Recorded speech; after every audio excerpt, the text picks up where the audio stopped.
Good afternoon, everybody. Can someone just type in the chat box to let me know that you can see me and that you have audio? Great, thank you very much. That's perfect. So welcome everybody to this afternoon's event. This is the Biosciences What Come Next alumni panel. My name is Dr. David Gaze. I'm a senior lecturer in chemical pathology at the University of Westminster. And I also have a long history of about 20 years of working in the National Health Service as a clinical biochemist. It's great to have you here today. We've got a panel of recent graduates who have been in your position. They've been students at the University of Westminster. They've been through 3 or 4 years of their academic life with us.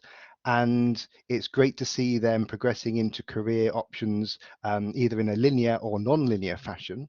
And it's great to actually have the ability to discuss some of the points about employability, what you find interesting about your career paths, and also how this can affect you guys as you're moving through towards graduation and going out into the wide world of work.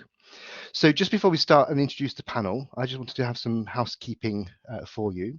So this session is being recorded, okay? Students are not recorded in terms of video, okay? But the recording is housed on Blackboard and the chat function is accessible. The cameras and microphones are automatically turned off. The live chat is on. If you do have questions, please do put them in the chat box. And between us all, I have some moderators. So Alex and Hayden and David are with us. And between us, we will monitor the chat function and allow those questions to go across to the panel. We'll collate the questions. So some of you may actually have some questions that are very similar. So we'll maybe ask a roundabout couple of questions just to pass those through to the panel members. If there are any connections issues, please do bear with us. There's quite a few people on the chat today.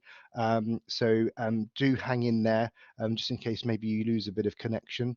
But hopefully that should all go to plan.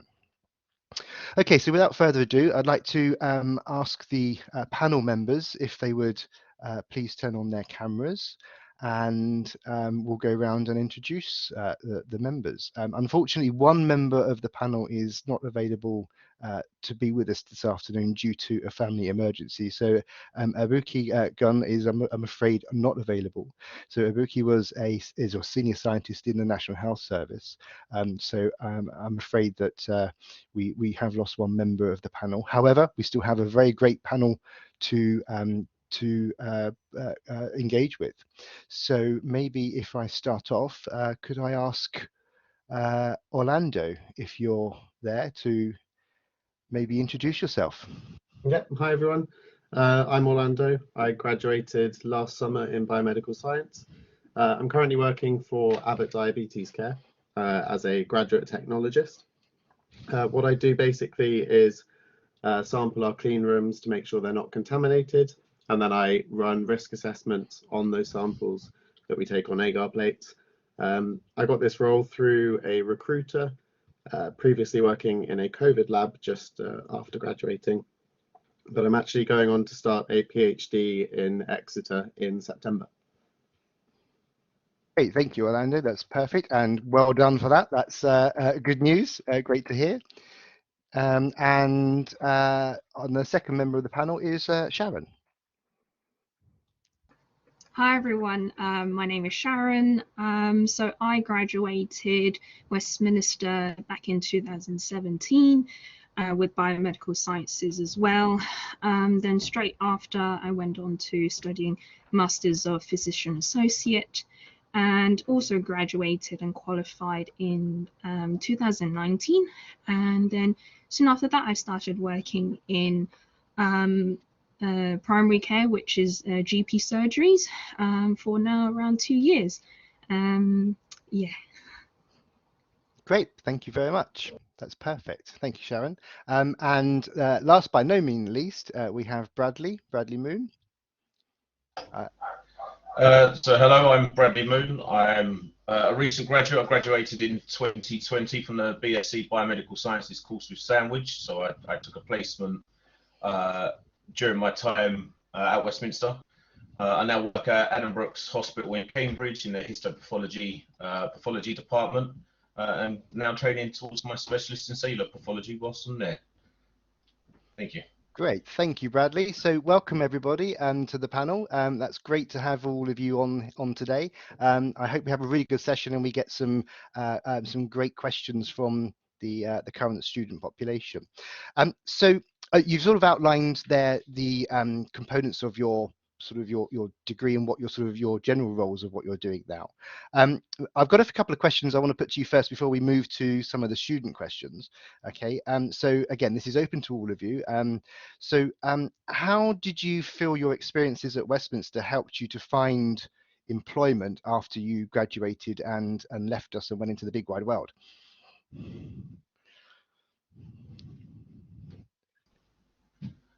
So in my experience, sorry, it's Bradley here again.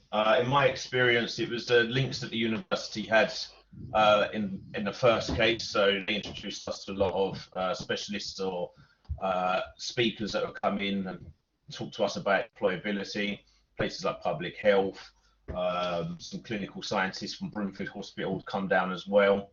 That's part of the experience. Obviously, the course content going forward, it all kind of encompassed that. And then working with the employability team to make sure that my CV was up to scratch and everything else really helped tie the whole experience together. And then on top of that, there was a university placement that allowed me to get my registration portfolio and register with the Health and Care Professions Council to really bring the whole course to one sort of concluding end where you get registered afterwards. So I think it was really well set up and really helped shape where I am now, actually. So yeah.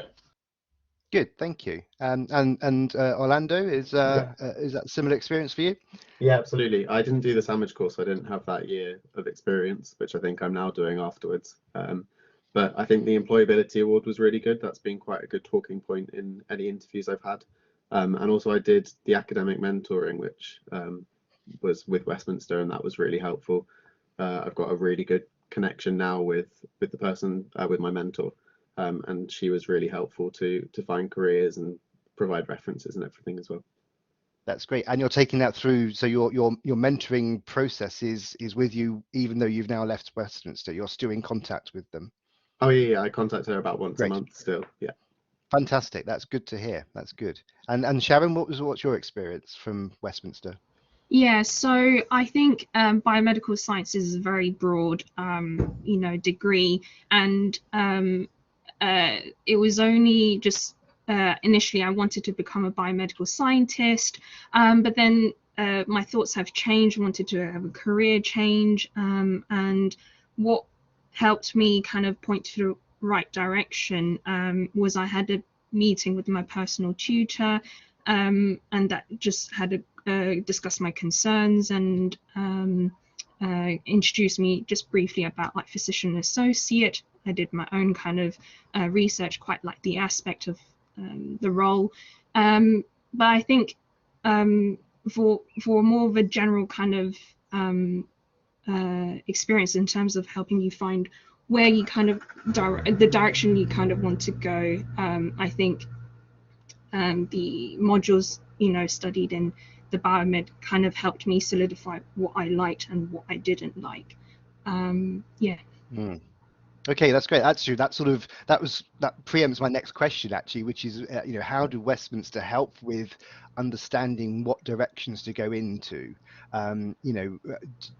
When you joined, and obviously the three of you have done biomedical sciences, was the initial idea that the career pathway was biomedical sciences, and were you aware of other career options available to you? I know that some of you have discussed that with myself, and how did you find the interaction with both the academic side and the career service to understand what what opportunities there are out there with a degree in biomedical sciences, or from any degree from life sciences. Yeah, so I went into biomed wanting to do medicine, I think like a lot of people. Yeah. And after the first semester, I knew that actually I much preferred being in a lab and doing scientific research. And it was through an optional module in my second year, human parasitology, which really kind of sealed the area of work that I want to work in, which is infectious diseases. I think kind of the way that the course is laid out helps you do that, but also take any opportunity you can to maybe kind of challenge your interests as well, because Absolutely. optional Yeah. modules are vital for that. Great, thank you. And Bradley? Sorry. So I had quite a few discussions with David over the course of the 4 years I was there. Even when I was away on placement, I was in touch with him regularly. I spent a lot of time talking to the other academics there as well about their career paths, their chosen special areas. But I think for me, I knew I wanted to work in the NHS. I did set out with a goal of, doing medicine, doctoring, and trying to help people. Sorry about that. But I think the stress of uni and struggling to get through some places, working with employability, working with David, and the rest of the academics there, you kind of helped shape what I'm doing now. I kind of knew I wanted cellular pathology. That happened quite early on in my academic studies as well. So really sort of gravitated towards the people that could help me achieve them ambitions and still get that NHS work that I wanted to get post-graduation.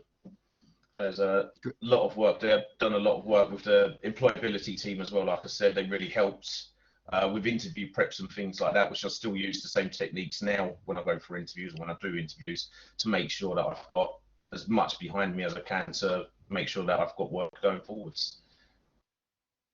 Great. And Sharon, how was your experience with that? So I made use of like the careers department. Those regular meetings with those personal tutors, kind of like give an update, especially in this second to third year, kind of solidifying what I want to actually do. And it is about realizing what you do like in what aspects of the course that you've been exposed to gives you that kind of driving force to work hard and not get bored of what you're doing. And unfortunately, so I'm a bit opposite of some biomed students who kind of want to do it to move on to studying medicine. I was the opposite. I realized I thought that I liked working in the lab. I thought that I liked working as an individual, in your own doing your own project. And then I realized in the final year project I didn't really enjoy it. I find it quite isolating. And through actually while working like in the uni side, I did like work experience and realized I did a job in retail, realizing really enjoyed interacting with people and kind of worked towards that direction. And it was just by chance a physician associate was just mentioned, and as well as also back then I was looking into what else could be related to that, knowing what I like and what I didn't like, and kind of avoided what I don't like as the first step in a way.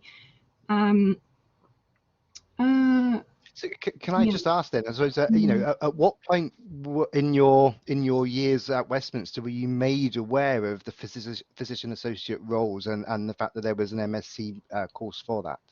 Yeah, actually, in the third year, really. Okay. And then it was then when I did my final year project, I realized I didn't like working in the lab.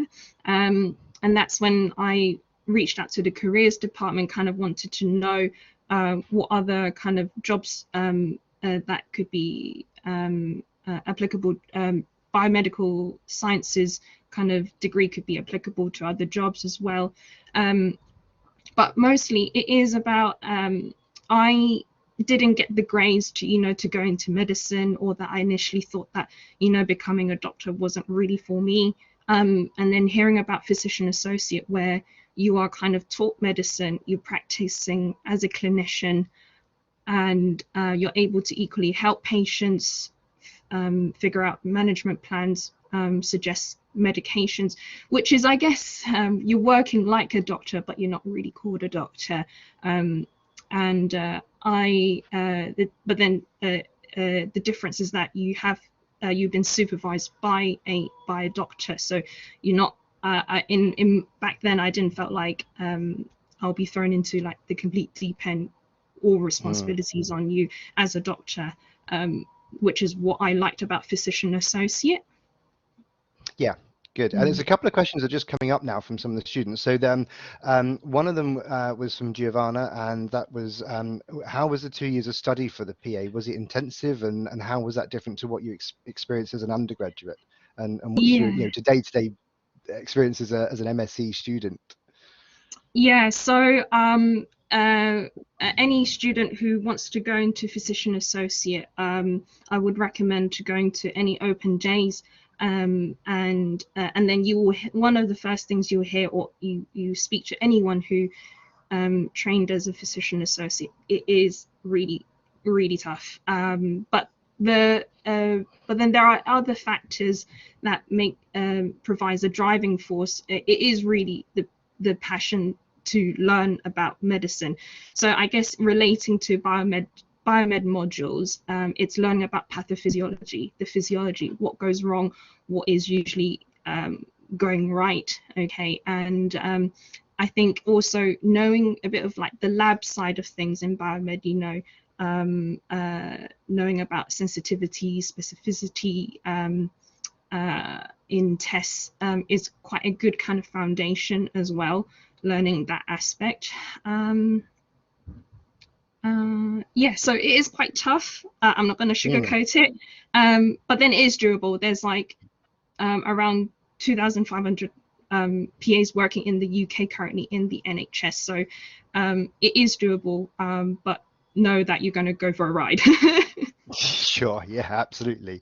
And actually, so just following on from that, there's maybe a question for all three of you is, you know, how did you find the interview processes for either further study or for your job roles? So Sharon, as you're on, do you want to go first? Just and then you can have a break. Okay. So because the physician associate role, they're kind of like maybe a bit similar to when you're going to study medicine, where the difference is that for medicine you didn't need to do, there's an entry exam that you need to do. I forgot the name, but we did need to do some level of OSCEs, OSCE. Okay, that's the abbreviation. It's like scenario-based kind of stations where you're kind of put in a spot, and examiners with an actor there, examiner is kind of looking at your reaction, how you're going to deal with a difficult situation, and some written tests, for example, just testing your English knowledge, some basic kind of maths questions, and also just the basic kind of interview questions as well, which you can easily find on Google, and then just practice from that, really. Great. And Bradley and Orlando, did you have some experiences with your roles in, obviously Bradley from an NHS perspective, but Orlando from the private arena for working with IVD companies? Yeah, so privately, both were through recruiters. The COVID lab was very money oriented, so they kind of wanted just staff in. They had a very quick turnaround time. Sure. I think I learned quite a good lesson that going through a recruiter is you got to be wise, because you can get a really awful job if you're not careful. For Abbott, it was a lot more professional. I had 3 interviews. They had kind of many different candidates apply. It was a very traditional interview, much like in I think it was the final year module. We had our research project. We did interview preps. That was really, really helpful. And then for the PhD, that was a panel of all of the centre directors, and that was very formal. because it was an MRes PhD, it's a 1+3. I didn't have to present a research project, which is what you do in a typical PhD interview. So I had to present my project that I did for my final year dissertation, just as an example of science and scientific work that I've completed. And then it was just your very average kind of questions and answers. I had one chemistry question in there that did throw me off a little bit. So kind of, it was very basic as well. So it was kind of a standard molar calculation. But yeah, it was a very kind of, I think interviews are very tough. I struggle quite a lot with interviews, but the interview practice that I had with my personal tutor was really helpful.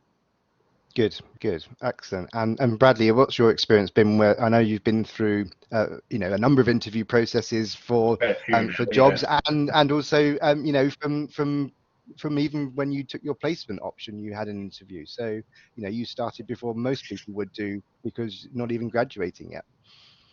Yeah, so I think for the placement interview, they were quite interested in knowing who the HCPC are, who the IBMS are, what we understood overall the profession, what a biomedical scientist does, and a few really basic scenario questions, you know, like a chemical spillage, things that we practiced in level 4 and level 5 at uni. And it really helps secure me that placement and allow me to go on to get the experiences that I did to now go out to work. In terms of graduating and going for a graduate position as a band 5 biomedical scientist, I found that a lot of the questions that would come up at interview were things that we had learned throughout university. So Public Health England, I believe one of their questions was, what would you do if an Eppendorf tube exploded in a centrifuge, for instance? So most people say open and inspect it, but actually, as I was having that interview, I remembered some of the university lecture slides that I had, whereas, you know, keep it closed, you don't want things to become aerosols and get out into the lab, and things like that. So a lot of the content of the course there comes up for interviews. I think that's really where it all gets tied together, from the university, graduating, going on to out into the field of work.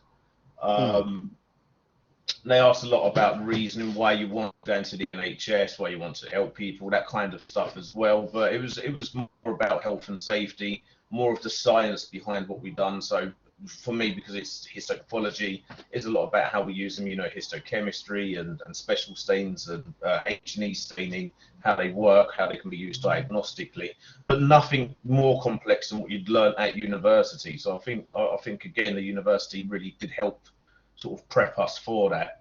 And then that mock interview that we done in the placement module, I had that from the CellPath module leader. So he really did help almost get me ready for the interviews later on when I graduated.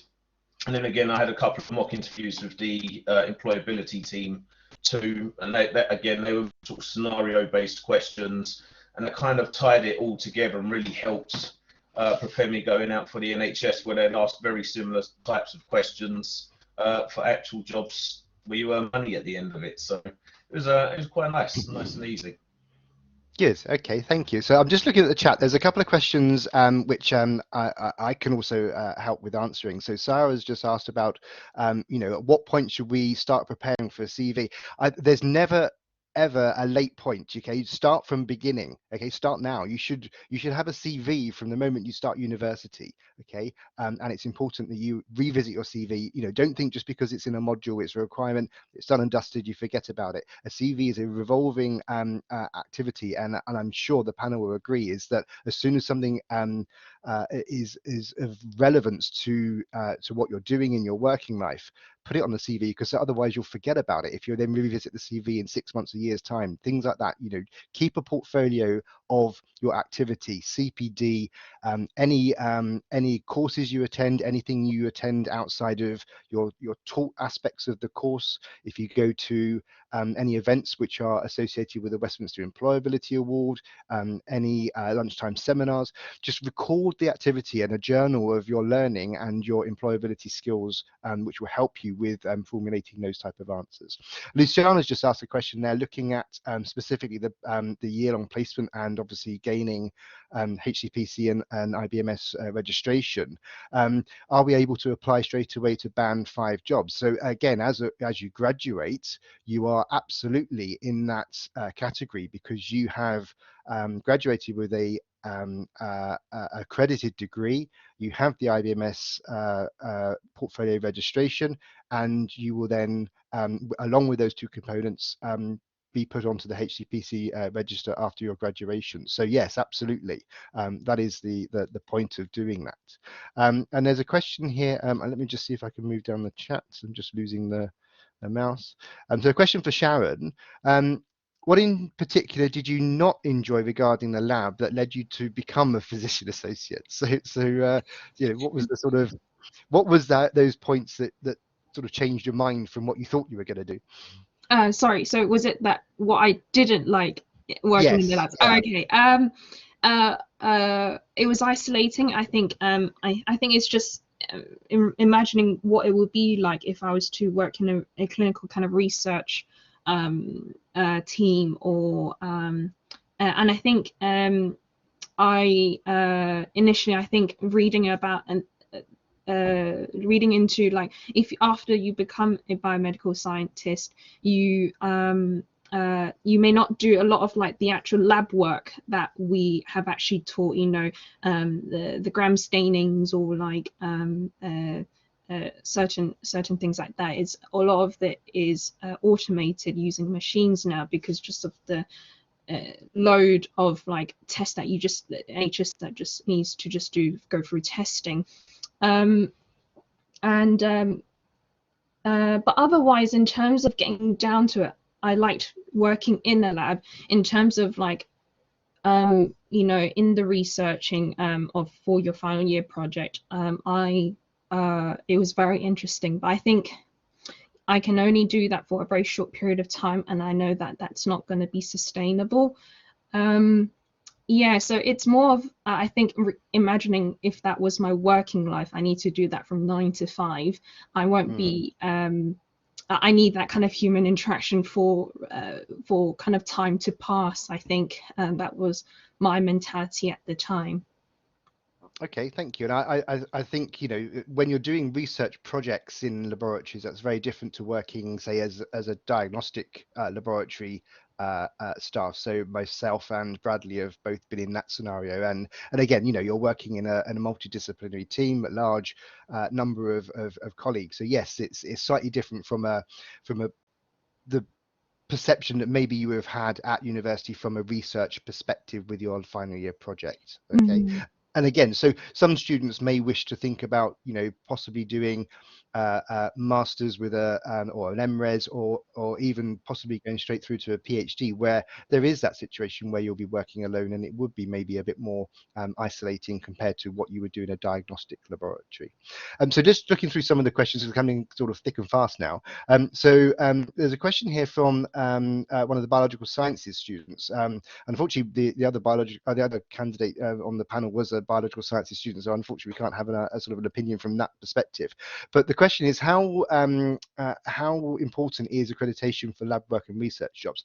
And so, Sashwat, I think that depends on where you're going. Okay, so from biological sciences and working in research, the requirement for accreditation is not as rigorous as it is required for working as a biomedical scientist, where you are, it's a protected title. You have to abide by certain regulations to get that title. You can't just call yourself a biomedical scientist and go and work in the laboratory. Okay, in the research setting, it's slightly different. Obviously, your degree in biological sciences is accredited by the Royal Society of Biology, so it is an industry standard as to the attainment of the course, which obviously would go in your favor when you're applying. Okay, so you're saying that you're interested there in lab work, but you're concerned about what kind of experience and skills and qualifications are needed without having an option year placement. I fully support that and fully understand that, and actually the university is looking at changing that, as most students are now aware.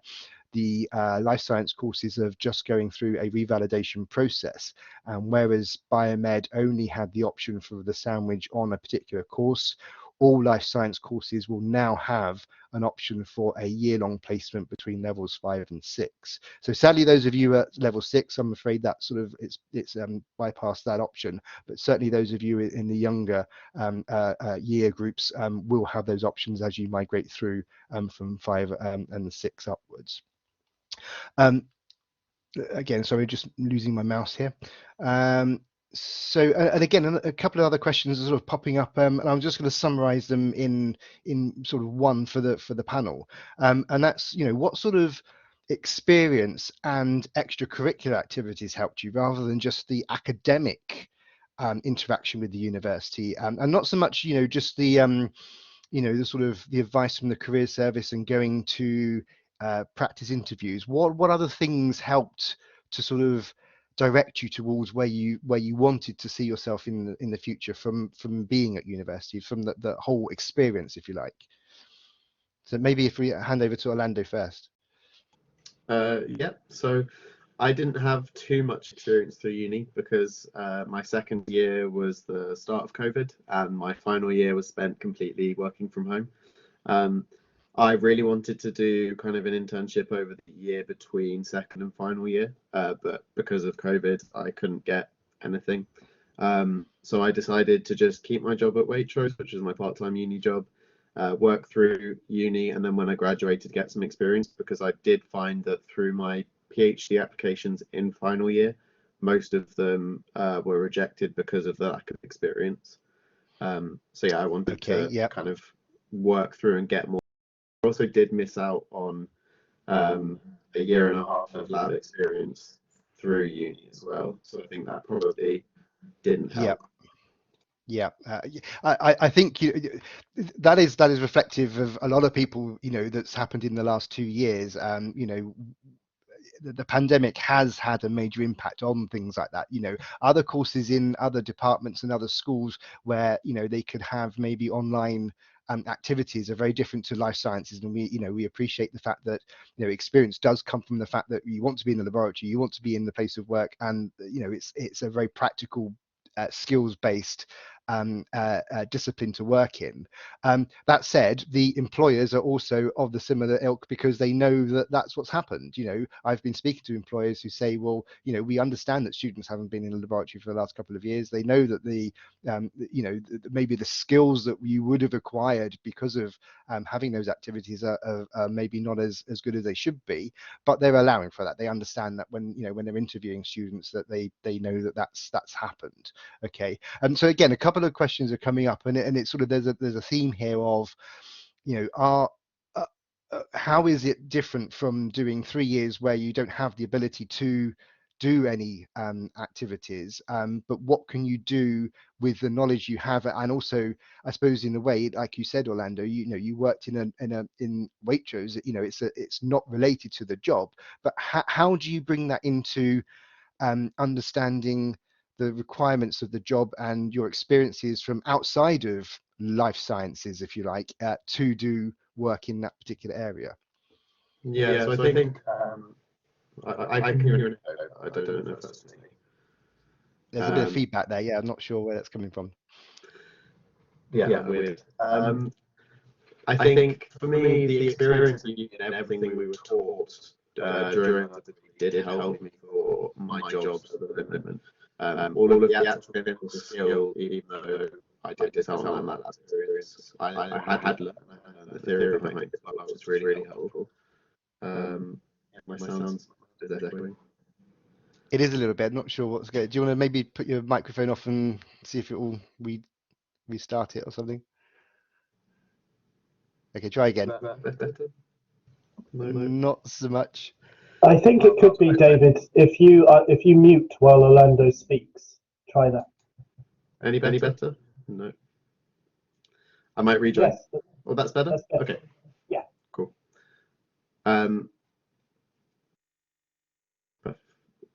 Perfect. So yeah, I think all of the skills that we learned during uni very helpful as a replacement for that for the lack of lab experience. Okay, and I suppose, you know, for Bradley, obviously you had the work experience for placement, so that sort of put you on that linear path. So for Sharon, maybe the question is then, obviously, you know, you did the 3-year degree. Was there anything that you did that was, you know, lent towards your application to the physician associate? What extracurricular activities were useful for you to bolster your application and get you through to a placement?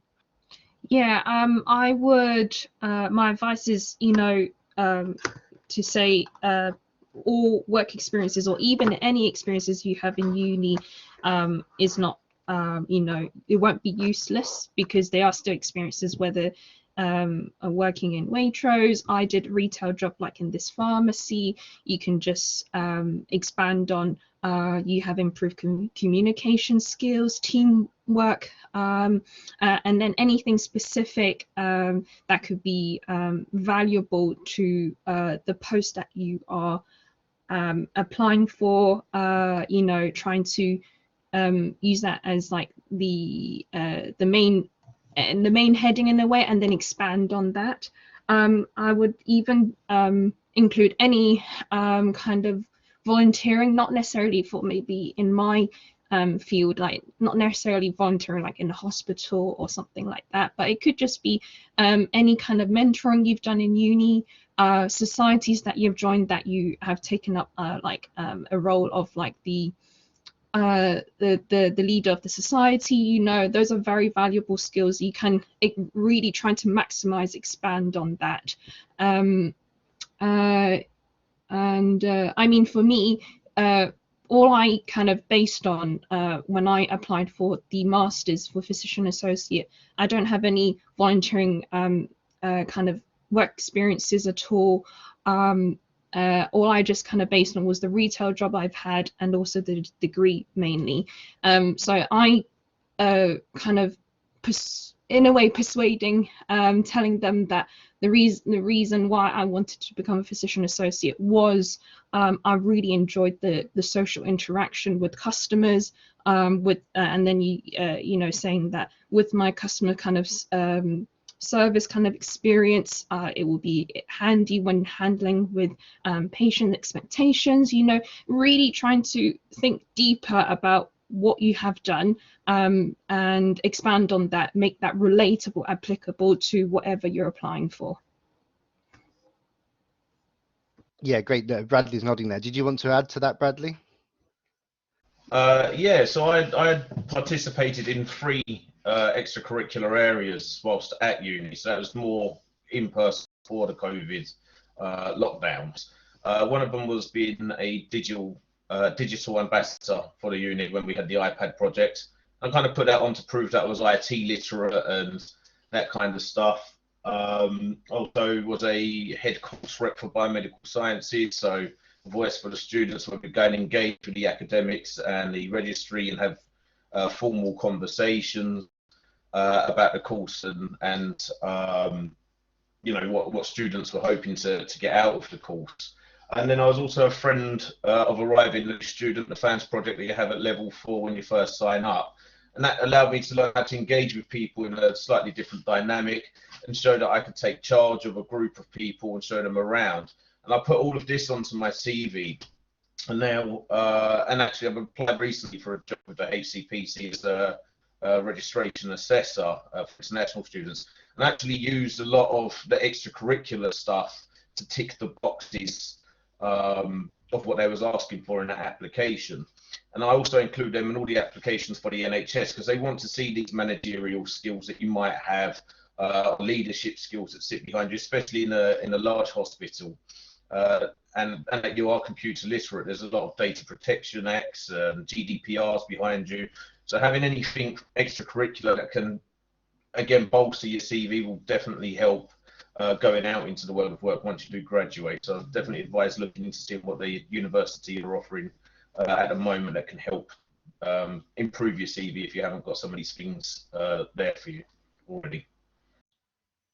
Yeah, great. Thank you very much. And even things like this, mentioning the fact that you've been to an alumni event, you've engaged with people in the profession who have moved on from graduation and understand the profession and understand what's going on. That's really important. Again, a couple of questions there and some comments really. Someone in particular is asking about working in an immunology laboratory. It's a very specific area. There's not many immunology laboratories compared to other disciplines within the diagnostic community.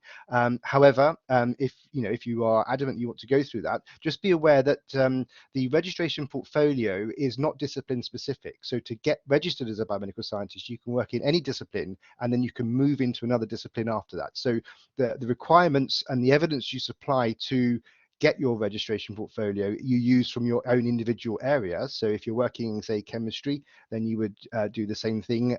So the requirements are the same. You're using only your specific area of activity, but you can move into other areas, and it's not an end until you go to the higher specialist that you would then specialize within your chosen discipline. Okay. There's a couple of questions about what happens, as a graduate fresh out of university with no experience, and I think we sort of covered this already. So the sort of the questions are about experiences, understanding those transferable skills. What have you done outside of just your academic studies that sets you differently to everybody else on the CV and the paperwork that's coming through? Remember, you're going to be shortlisted against a whole host of other people. They're going to submit their CVs with probably similar things to your CV. Okay, so what is it that stands out about you? Maybe, if you're applying for a particular institution, maybe just know something about that institution. Know what services are on offer there. Maybe that you're going for an application to a hospital that maybe is a specialist in cardiac surgery or neurosurgery or something like that. So understand the population. What is the department and the services offered from that particular institution? And again, any industry related activities. So if you're going to a private company, be aware of what the company ethos is, what the products are, who is their particular market, and maybe also, if you can, find out what the competition is. So at least you have an understanding of those activities out there. A couple of questions are sort of moving on. There was a very good question. I can't remember who said it, just a couple of points back, but someone asked if you could look back at your second year self, what advice would you give to yourself about moving forward and doing things slightly differently than maybe what you did when you were at Westminster? So I think, Sharon, if you're thinking there, so if you could take that one Trying to first. remember, it's been quite a while.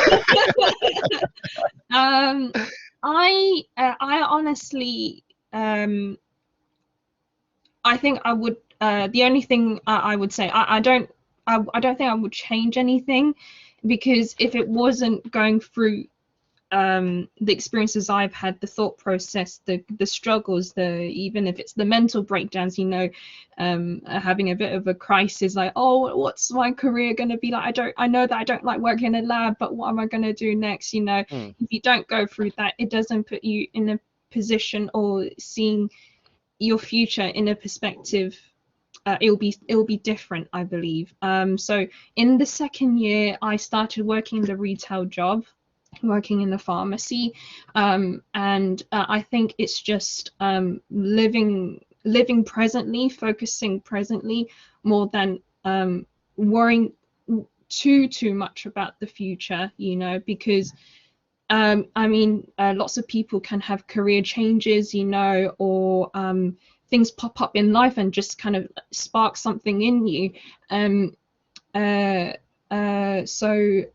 would just say, continue. I think my advice to my second year self would just be trusting your gut. Know what you like and focus on that, and I think things will fall into place gradually. But I think if there are some people who are very and I think the better way to prepare yourself and it's like having as much keys you have to open as much doors as you can. If you feel like you're lacking in work experiences, apply for anything, retail job, any jobs. If you feel like you want to kind of, you don't really know about this kind of career path, see if you can get some kind of work experience, internship in it. You know, even if you just graduate, you don't need to jump straight into something. Try out, you know, that's the best time for you to discover yourself like that. Yeah, so that would be my advice. Great, thank you. Orlando, do you have anything else to add to that? Yeah, so I think I'd also add, don't put pressure on yourself. I put a lot of pressure on myself in second and third year to find a job and find something kind of as a career as soon as I graduated. Things do change. So just kind of keep your mind open, and relish every moment, because uni is something that actually once you leave, you really miss. It might feel like a long slog now, but oh my gosh, I wish I was back at uni. It was so much fun, so many friends, and it was great to kind of learn so much as well. And also take every opportunity. Don't say no to anything. If an opportunity pops up, just say yes. And I can see, yeah, someone's laughing at missing uni, but genuinely, I can't wait to go back in September. It's only been a year, but it was great. And Bradley, your thoughts on that? What I probably know what you're going to say, but what would your second year self say again to you? Less pressure, definitely less pressure.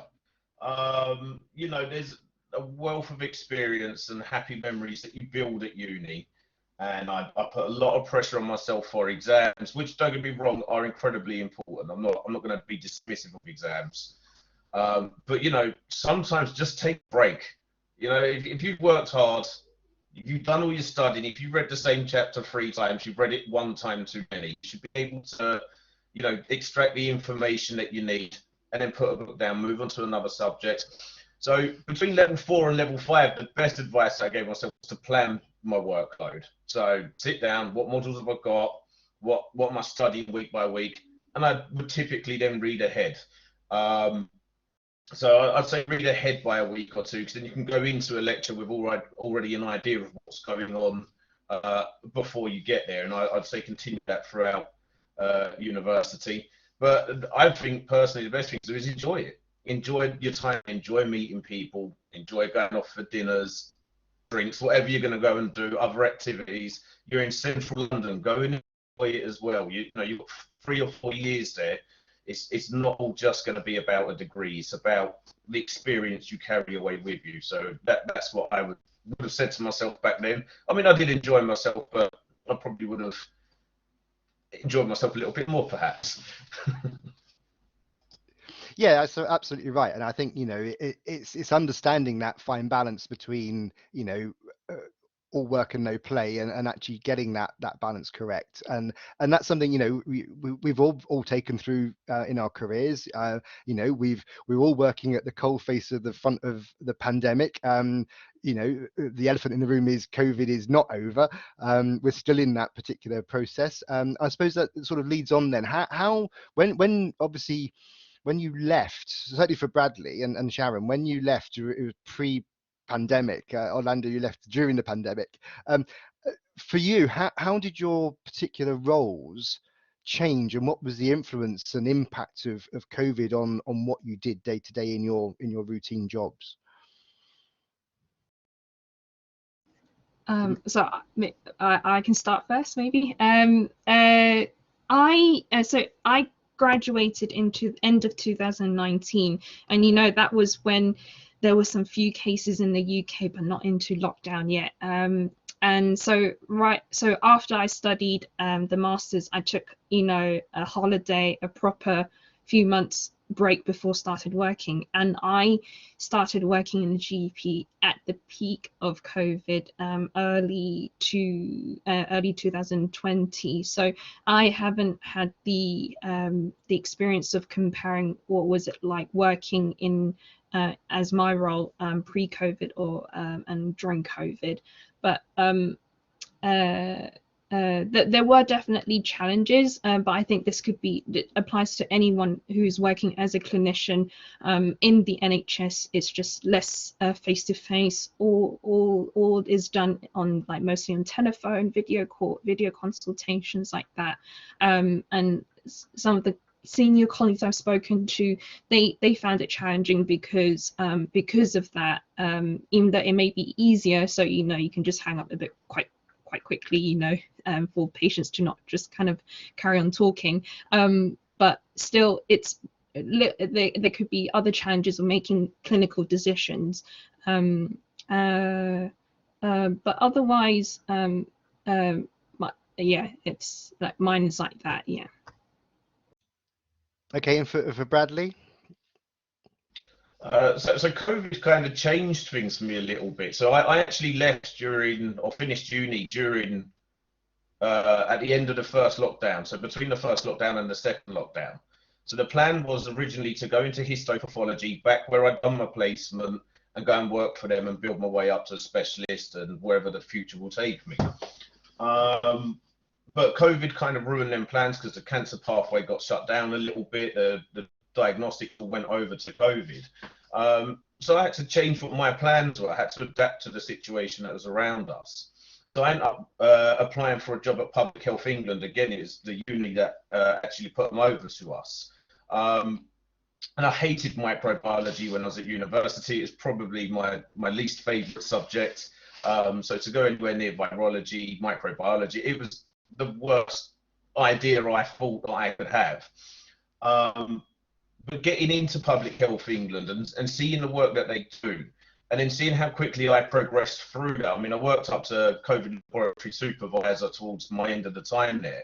And I'd say, regardless of what COVID's doing for you now, or when you come to graduate, look at the opportunity that's in front of you. So for me, Public Health England become something that I would never have imagined ever going to go and do.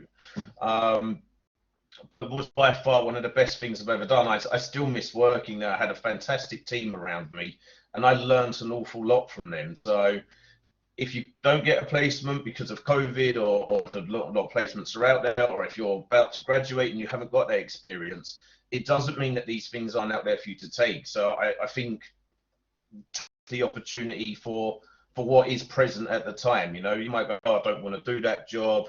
I weren't really planning on doing it. But trust me, give it a go, because Public Health England was one of the best experiences I've ever had.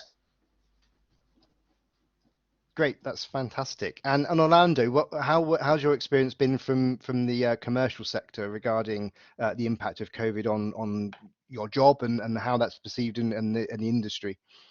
Yeah, so my first job in a COVID lab was obviously given to me because of COVID. So I was very lucky for that. But the current job I'm in now, before COVID, was 100% office based. The office is a 40-minute drive away from where I'm living.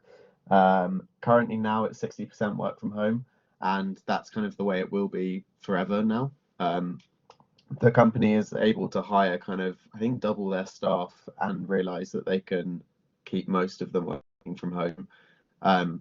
And none of the workload has actually changed. I think as a team, we're more productive now working from home than they were before COVID, and the numbers in the team haven't changed. So I think COVID has completely changed the working landscape, and also kind of going back to the work-life balance. It is quite nice to work from home, but then a lot of that isn't kind of clinical science. It is more report writing, kind of data analysis and stuff like that. But there are so many more work from home or hybrid jobs out there that also give you a lot more flexibility whilst also giving great experience. So I think that's something to kind of keep an eye on, because yeah, it's completely changed my work-life balance. Okay, and we're seeing nodding there from the panel, and I agree. So from my perspective, obviously, I was NHS clinical biochemistry for a number of years, and then moved over to academia. However, when the COVID pandemic hit, I did go back. I've offered my services. I was actually doing that job and teaching. Yeah, I have to, as a consultant biochemist, I have to keep registration of Royal College of Pathologists, and to do that, I need to do a number of sessions sessions a week. So often sometimes when you move into different pathways and different career progressions and things slightly change, you know, you still have the ability to do things and build on some of those opportunities and experiences that you've got from previous. And I suppose really sort of as we sort of, I think, you know, we're as a group, we've all been at the front of COVID because of the fact that you know, our background in life sciences.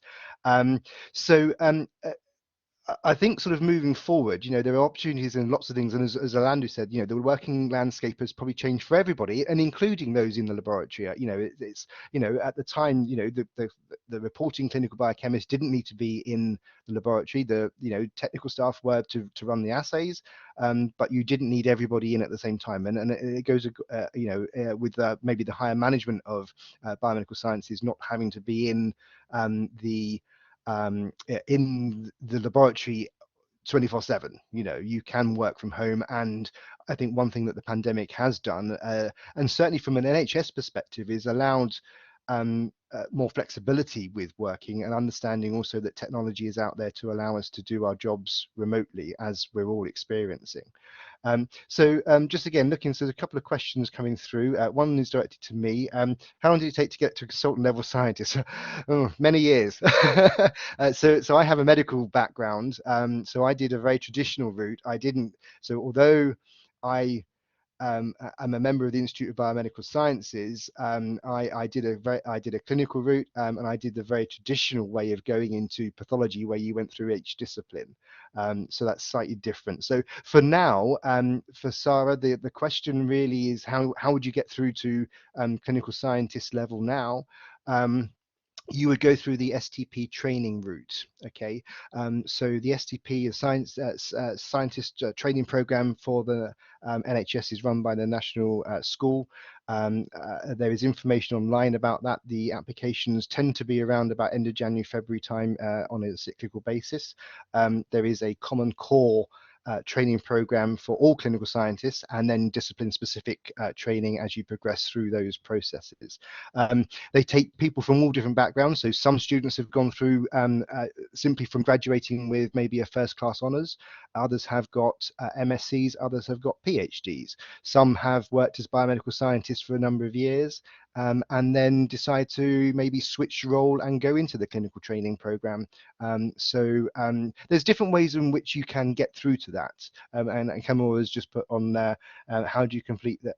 Did you have to go? So I didn't. No, so the STP program is fairly new. I'm sorry, you know, the lack of hair and grey hair that I do have suggests that I'm slightly older than everybody else on the panel.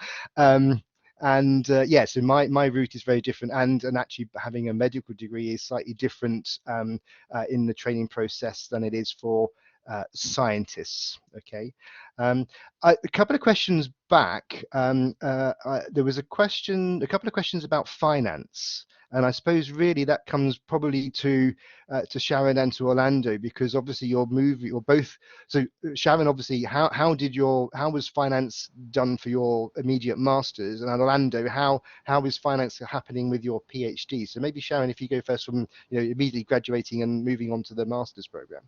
Yeah, so I applied for student finance for masters, but the funding that they only give are the typical 1 year funding for masters, but obviously the PA course is 2 years, so it is self-funded.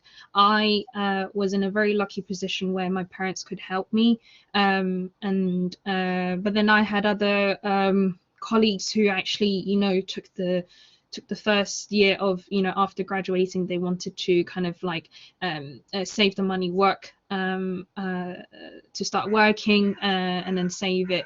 I wouldn't recommend students who are looking into studying PA to work part-time as well, because you're in uni almost 5 days a week, and then you use the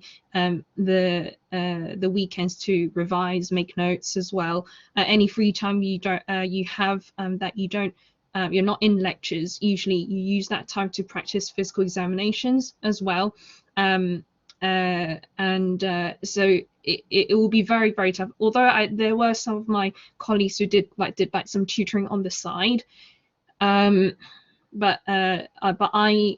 it is very time consuming, the course itself. So so I think in terms of whether get student finance, be prepared to fund for like another full year of for yourself as well. So use that opportunity to then get work experience in different areas. Know what you like, what you don't like as well. Meet as much people, because connection is very important, I would say. So yeah, it's not don't think of it as, oh, I'm just going to use this year to just save money. Use that to re-enrich your CV as well. Yeah. Great, thank you. And for Orlando, how are things with regards to the financing of your PhD that's upcoming? Yeah, so finance has been the biggest barrier for me doing a PhD, because I think PhDs are ridiculously expensive. All through final year of uni, I was applying for PhDs, and I got a couple of offers, but they couldn't find the funding for it. So this year I focused mainly on kind of enjoying my job and saving up money, and then applying for a couple of funded studentships. So my MRes PhD, very lucky to have the UK Research Institute's stipend, which is, I think, for this year, £16,000 a year. And then I'm also going to have to, because I don't have help from family and stuff, I'm also going to have to take out the student loan. So because it's a 1+3, I can get the 1-year master's loan, which I think is £11,000. And then there's a doctoral loan for a PhD, which is £25,000 over 3 years. So hopefully I should be able to fund it through that. The university I'm going to at Exeter does have lab jobs as well for kind of 10 hours a week. So they also pay kind of a little bit towards your degree each week as well for work. Okay, thank you very much. So I think that sort of answers a couple of those questions from a few back.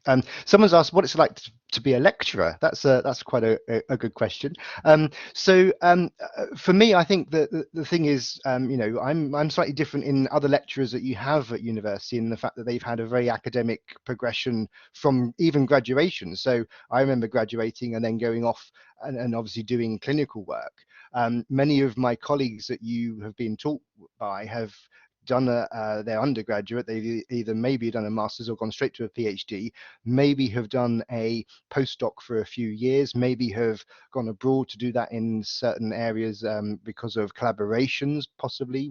And the thing with the PhD is that you become very specific about one particular area of research, and as Orlando is going to find out from doing his PhD, that you become the expert in that, which is great to have, but sometimes can be in a way a little sort of all-consuming, because you just think about that and nothing else. So for me, actually, the way in which I viewed this was, so I used to be external examiner for Westminster when I was working in the National Health Service. So previously I would look at all the exam scripts and I would make sure that the marking was appropriate. If there was any discrepancies, we would go through that moderation process. And then I knew that the job for clinical biochemistry was coming up because of somebody retiring, and there was a succession plan, and my interview lasted probably about 10-15 minutes, I think. So it was almost not a given that I was going to get the job, but I did go for a first interview for another position within Westminster. And actually they turned me down because they wanted me to do this particular job. So in a way it was great that I had that interview practice, and also I knew the university. So again, the fact that I was familiar with the staff there that were interviewing me, the ethos of the university, I knew maybe some things that maybe some of the other candidates didn't. And that's probably my advice is, get some inside information, get something that you can give them about the interviewer that you're maybe working with. So again, I think Orlando, we spoke about your interview, and I said, well, look up the research groups, just know what their publications are, what is it that, what's the latest work, and just be familiar with that. Okay. Laura's just said, how do you manage being a lecturer and a consultant? It is very time consuming. So you have to do, to be a consultant clinical biochemist, you have to have one session a week, which is effectively half a day. For me, that means I can just sit and authorize. I can do that from my office at Westminster. I can do it from home. It's not a problem. Okay. It's very different if you're doing something with a more clinical nature. Maybe if you were working as a histopathologist, it'd be very different, although things are changing now with the fact that there is more AI technology and imaging rather than having to sit and peer down a microscope. So there is dynamic changes in the profession across all levels. So yeah, it is time consuming. But I think the thing is, I love my job. I love what I do. I love the research. I love teaching. I love giving back to, I was a student for many years. I was there on the receiving end, and now it's my turn to give back. And it's great to have you guys on the panel giving back to the university as well, and giving your thoughts to the students and helping with their progression, which is great. So thank you very much for that. So some of you have mentioned about the fact you're applying for STPs. We'll probably do a session specifically about STP, and we'll get some, we've had in the previous years STP trainees and people from the national school come and speak. So we will do a separate session on that. Okay, so do look out for that in due course. So we're getting to 6:30 here. I think we'll sort of look for maybe sort of the wrapping up session, and then there's some bits from the career service that they want to speak to students. So for the panel, I suppose, what is your advice? What are the absolute musts that students should do with the terms, employability and going forward to looking at graduating and getting their chosen pathway? So maybe Bradley, if you want to kick off there.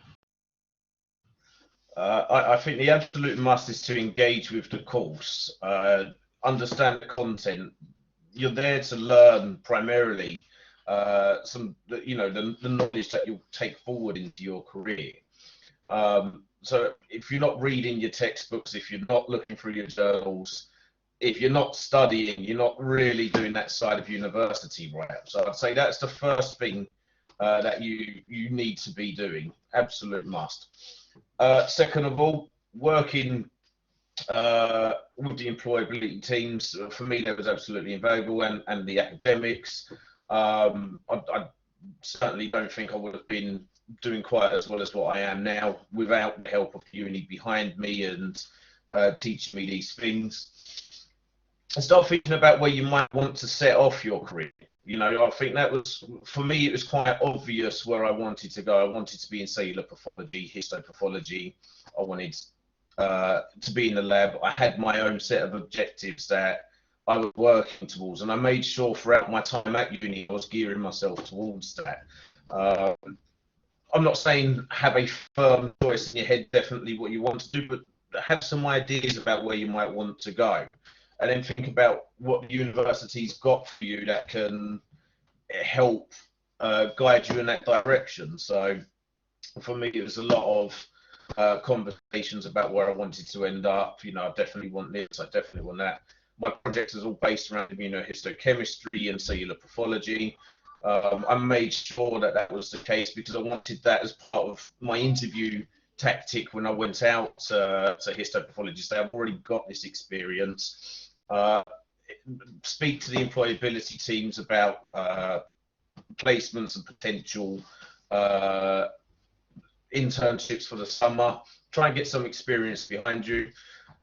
But again, don't crowd it too much. There's a lot of time at uni. I mean, it flies by, but you get, I think it's 4 months off between each academic year. You can use some of that time to go and get that experience.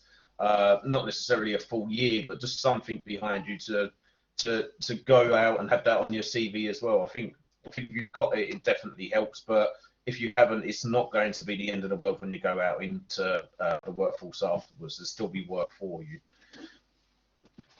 Great, thank you, Bradley. And Sharon, what was your sort of your absolute essentials would you put towards going forward for career progress? I want to kind of expand on Bradley's point about you know, study well in your uni currently. You're currently in uni, so just focus on uni. More of like you can also try to, you know, look into if you like, maybe in terms of, is it the writing the essays, the researching that you like, because I know some of my friends, graduates of biomed, they go into like writing journals, articles, as well. So that is an aspect as well. But maybe I'll go into a bit more specifics of prior applying for the PA course. Any experience that could be related to the sciences or even the medical. So if you can get a volunteering job in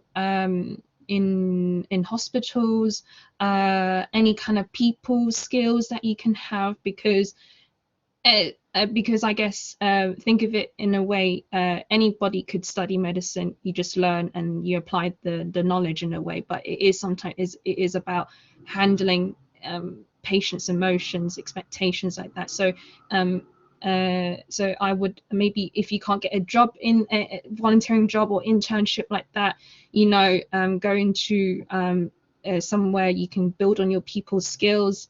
And I think most of the time you can also have a list of the modules that you've studied in biomed, because you can also use that as another point to describe how you how that kind of brought you into liking physician associate courses. It about the immunology, what the hematology, what is it that you found interesting in? Just another point to kind of show off yourself during interviews and in your CVs as well, if applicable. Oh, and also one more thing, any kind of essay titles or final year projects that could be applicable as well, include that in your CV. Yeah, great advice. And Orlando, have you got anything there to add?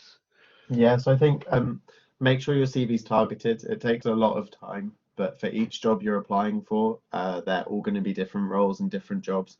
I have found that kind of I do tend to edit each CV for each job.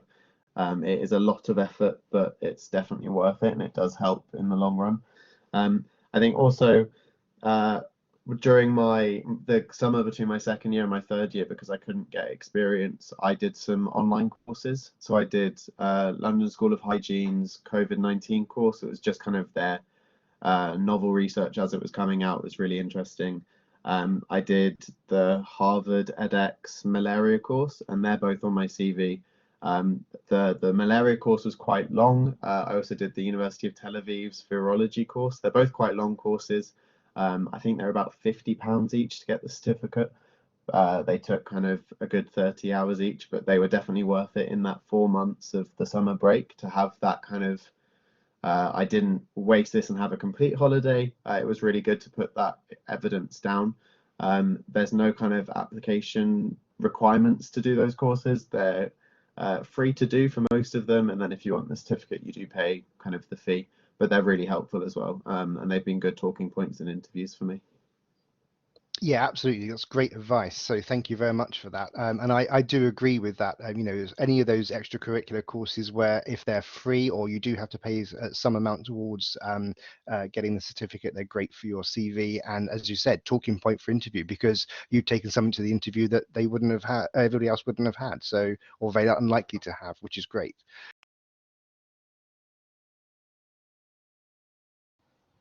Dr. Gaze, you're on mute. Oh, thank you very much. Sorry. Yeah, I fully agree with that, Orlando. That's fantastic stuff. It's really important to sort of do those extracurricular activities and, you know, get those things through. And the fact that you've got those and they're over and above what maybe other people have got on their CV, which is great. It stands you against everybody else, puts you one above the rest, which is fantastic. So some of those other questions. So does the university help with summer work experience for biomedical sciences? So, I think the question is yes, we do. Okay. Previously, there was the issue of COVID. A number of NHS partners and other institutions did stop doing summer internships because of the pandemic. We are emerging from that. We are expecting those sort of things to come back. So do again engage with the careers service about that. Speak to your academic personal tutors and come to see me as well. I will certainly speak to some of my NHS collaborations to see if those sort of things can restart. Be aware that there's also other stuff outside. Okay, it doesn't have to be biomed lab work in the NHS. Any experience, if you get a summer internship or some work experience in the life science sector, maybe not doing lab work, but certainly working within that particular area, it's going to help you. As all the panel members have said, it's not just about the science and the subject. Okay, it's about getting experience and relevant experience and working in the world of life sciences and biomed. Okay, so whatever you can get, don't turn the opportunity down. Go for it. Okay, it might be something, use that as a bit of a tester. Would that be something you might be considering for the future? You might be mildly surprised that you go into something and think, oh, hang on a minute, I like this. This might be something, could be different to what you think you're going to be doing. So in the last few minutes, just before we hand over to the careers team to wrap up, for the three of you, I think, again, a very typical interview question, where do you see yourself and your career progress in 5 years' time? And specifically for Sharon, I think a lot of questions about, okay, you become a physician associate, but what is career progression like within that particular profession? Thank you. So hard to say, but I think at the moment I've worked in GP for 2 years. I've worked in 2 surgeries. I felt like I've learned quite a bit in terms of like common presentations, in terms of management as well. I've seen things are repeating itself, so I do feel like I'm at this point where I want to gain more experience in specializing, because working in GP, you're quite a generalist, So I am going to work towards finding a job in the hospital actually, and then taking a bit of a kind of changed perspective a little bit. I also I may be interested in teaching as well, in terms of like perhaps just also just trying, even at my kind of career stage, I want to gain different kind of work experiences as well. Teaching is something that I haven't tried yet, so that might be something that I want to go into. I might be kind of doing half clinical kind of hours, as well as doing some teaching. And yeah, and I think I'm seeing whatever opportunity is there currently, perhaps going into specific certain courses to kind of gain more knowledge and skills as well, that could enhance my experience working as a physician associate as well, because not all doctors know everything. There are doctors that are or physician associates that are their special interests. So I kind of want to work on myself and developing in a special interest as well. So I can't exactly say where I will be in 5 years' time, but it is I'm working on taking the first few steps to I guess and then see where that will take me. Great, thank you. And Orlando, what do you think the future holds post PhD? I actually said in my interview, and I would take this through now, I'd love to become a lecturer. I think that balance between the job's yours. I think that balance between sharing knowledge and being able to continue with research would be really good, and a really nice balance. But I'd love to continue in research as well. Great, fantastic. That sounds excellent. And Bradley, where do you think your career path is going to change in the future from after higher specialist? So yeah, I think next 2 years definitely get my specialist done. That's already started, so that'll move out or sort of be out of the way and done with as such. I'm currently working with one of the managers at the moment to see what kind of alternative routes we've got moving up the NHS management chain. So I'll probably, hopefully, in the next 5 years, be working in an early management position. Um, Probably not a whole lab leader as such or manager, but certainly a section or an area within histopathology where I'll be managing that by myself. Hopefully, we seem to all be in agreement with that at work at least, which is quite nice. But I have keen interest in dissection and reporting as well. So there are higher IBMS portfolios that I can take that will allow me to do that now. Not right now, but that's part of my future plan. So kind of just looking at the moment at the broad areas within my fields that I might want to take up over the next 5 years, really. But I think at the moment, definitely to be looking at early management and definitely a specialist within the next 5 years. That's great, and best of luck with that. So before I hand over to the career series, I've got about 5 minutes left. I just want to touch on some of the questions that we've maybe have missed. And there's two in particular that sort of stick out here, which is, where did you find your jobs and experience, and where is the best place to go and what platforms to look for jobs? So what's your advice for that? Yeah, I think Reed was very helpful for getting your CV out to recruiters. I think also LinkedIn is really good for finding jobs in your area. That was really helpful for me as well. But I think if you're looking for a job quickly, or I mean, you're graduating, if you're in final year, graduating quite soon, recruitment might be a good option to go for. So Reed, definitely, I think you just upload your CV there and then recruiters call you. That's been kind of instrumental in finding jobs for me. Great. And any advice from Bradley and Sharon? Obviously, you've got very specific roles, so that, you know, NHS related jobs on nhsjobs.net. So yeah, but any other advice you would have?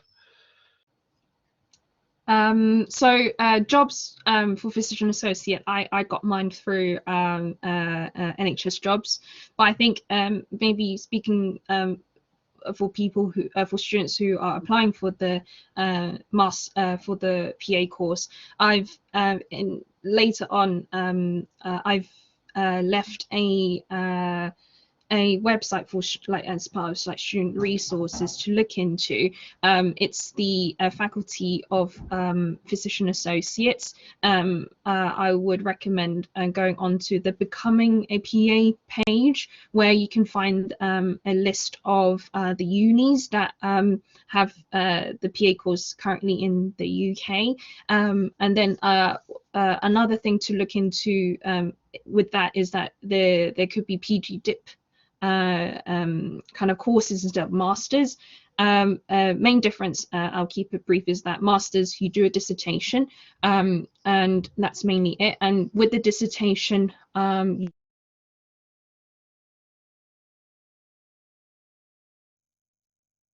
Sharon, I'm not sure if you can hear me. We seem to have lost you there. Okay, maybe oh, Orlando, yeah. Oh, sorry, Sharon, you're back again. sorry. Sorry, we Oh, lost you sorry. there. Where was I? I think we got to the website, and that's probably where we got to, I think. Okay, yeah. So website, you go onto Becoming a PA, and there will be a list of unis that has the courses. The main difference is that it could be PG Dip courses, or they could be Masters of Science. Students, I would recommend you just look into the difference between that, what works well with you, and I think that's mostly it here. Okay, great. Thank you very much.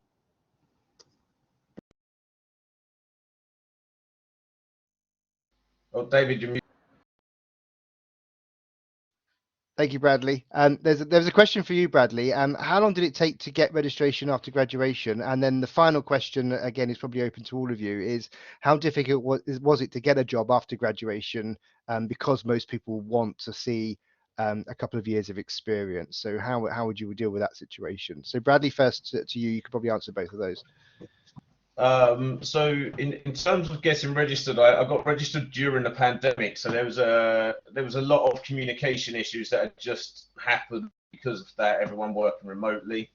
So it took me about 3 months from receiving my degree to actually getting registered.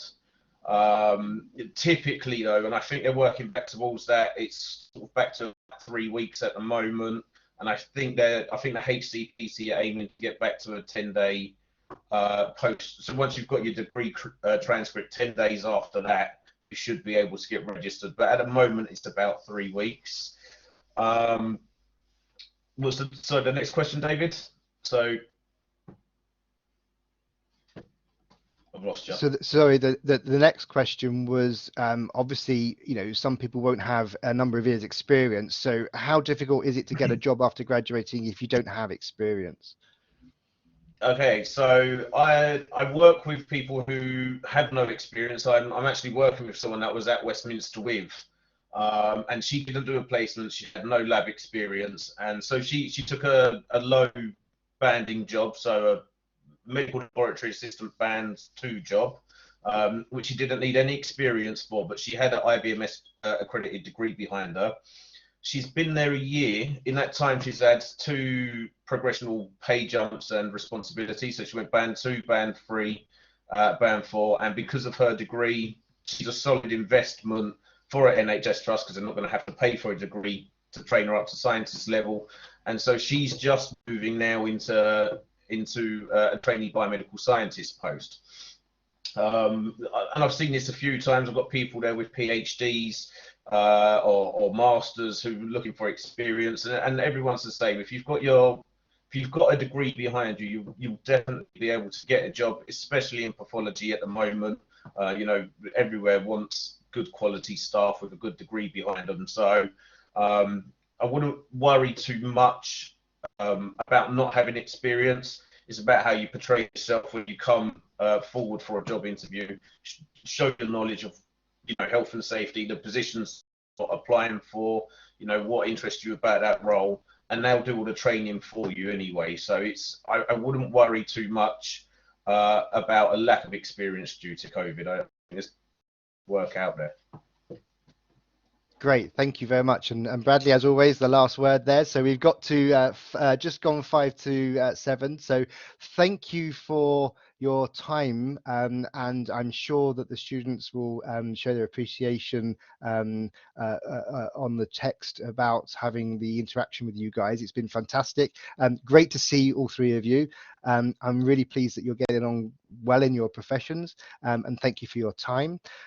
So I'll hand over to the Career Service, who just want to do some follow-up and some notifications for other students. So again, thanks very much. And again, as students saying, thank you for your time.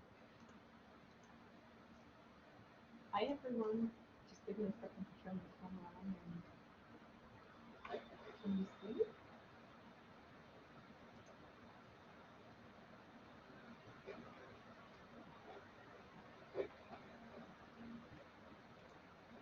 Sorry, can you guys see me and hear me? Just checking in. Hi Alex, I can't see you and I can't hear you that well either. Okay, just give me a second. Yeah, I'm seeing the same. There's no image and can't hear anything.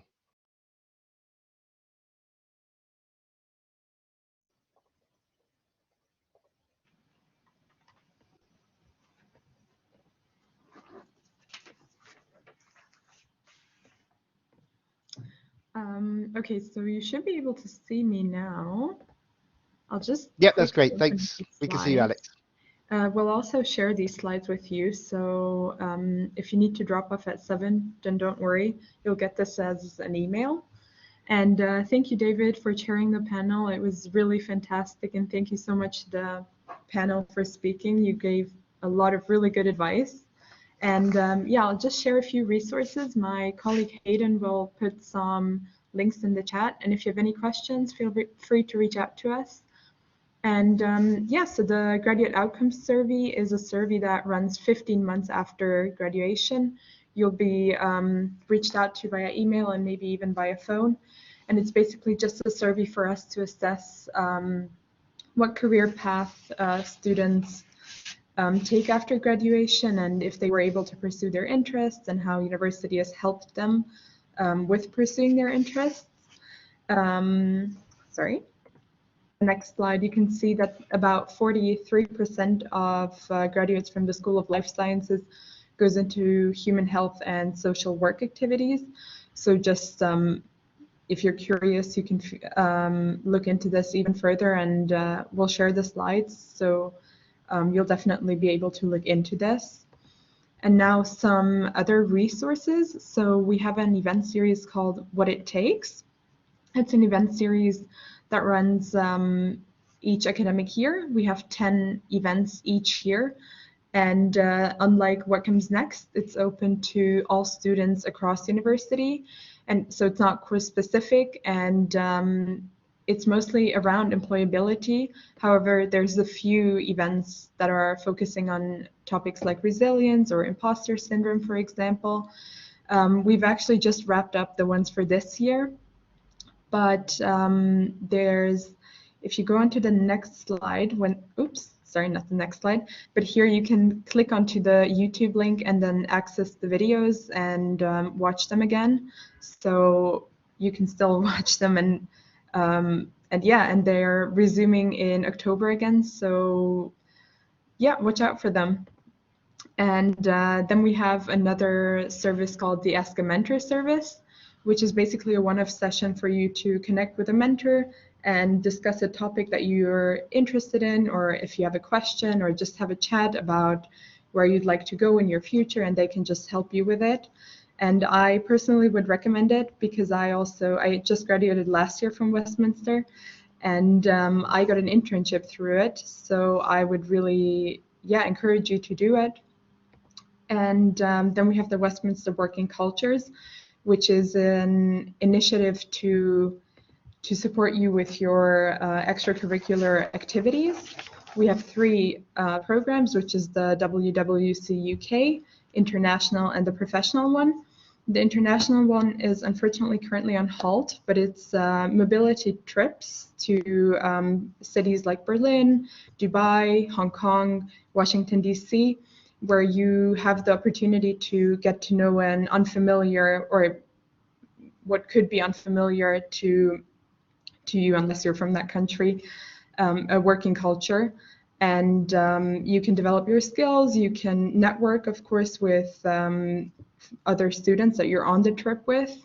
And then we have the UK programs, which are 3 to 5 day programs. It's also composed of talks, of workshops, and other networking events. There's a few running in June and in September, so I would strongly encourage you to apply. And then we have the professional events, which are one-off events in certain regions, so in select regions. So yeah, feel free to have a look at them. And then we have the platform Engage, which is the employability website of the university, where you can search for jobs, you can find events, you can book spots for workshops, for virtual open days, for mental health workshops as well, and you can also book career consultation appointments. And then lastly, we have the Westminster Employability Award, which is another initiative to support you with your extracurricular activities. And it's basically a range of short exercises where you develop your skills. And at the end, you get a LinkedIn badge, which you can post on LinkedIn and use in any way you'd like. And you can also get financial prizes. Look out for this as well. However, the deadline is the 1st of May, and it's for only for students, so recent graduates can't participate anymore. And we'll send these to you via email. Hayden will also quickly share a survey in the chat. We'd really appreciate if you could fill it out, and thank you so much to everyone who participated. It was really great.